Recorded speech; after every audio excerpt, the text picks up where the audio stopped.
भारत रे पुणी बेकाबू हेलानी महामारी कोरोना दिन को दिन देश रे वृद्धि पाउछि। कोरोना मामला गत 24 घंटा मध्य रे एही महामारी पुणी 5 जनक मुंड नेइछि। एहा सह 4000 पार करिछि सक्रिय मामला। एही मृत्यु केरल, महाराष्ट्र, तमिलनाडु एवं पश्चिम बंग रे होइछि। कोरोना रे मृत्यु होइतिबा एही 5 जन व्यक्ति पूर्वरु कौनसी ना कौनसी रोग रे पीड़ित थिले। स्वास्थ्य मंत्रालय अनुसार देश रे कोविड-19 रो सक्रिय मामला 4026 को वृद्धि पाइछि।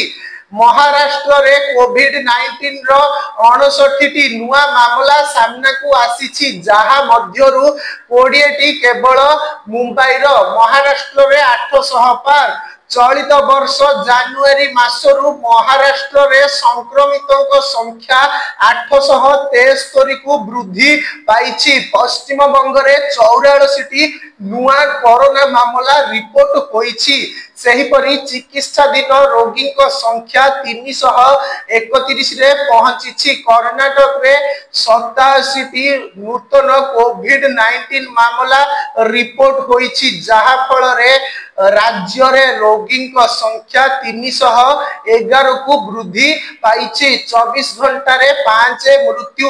कोरोना रो वृद्धि पाउथिबा मामला मध्य रे गत 24 घंटा मध्य रे 5 जनक जीवन जाइछि। केरल रे जणे 80 वर्षीय वृद्धक मृत्यु होइछि। तांकु निमोनिया, मधुमेह, उच्च रक्तचाप एवं हृदरोग होइतिला।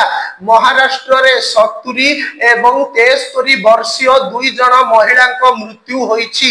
उभयंकु मधुमेह एवं उच्च रक्तचाप थिला।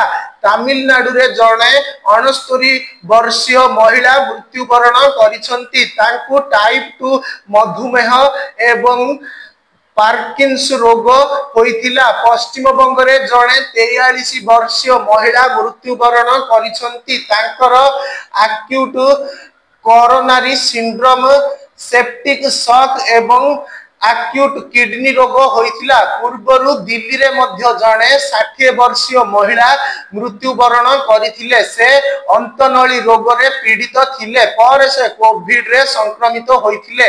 आईसीएमआर कोन कहूछि ओमिक्रॉन रो एनबी 1.8.1 सब वेरिएंट जोगु नूतन कोविड संक्रमण व्यापीबारे लागिछि।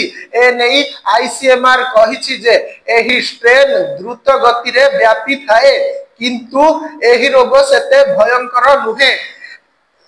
एहार लक्षण गुड़िक मध्य ज्वर, काश, गला जंत्रणा, थकापण, मुंडबिंधा, शरीर जंत्रणा, नाकरु पानी बोहिबा एवं भोक न लागिबा अंतर्भुक्त। एही लक्षण गुड़िक ऋतुकालीन फ्लू सहित समान।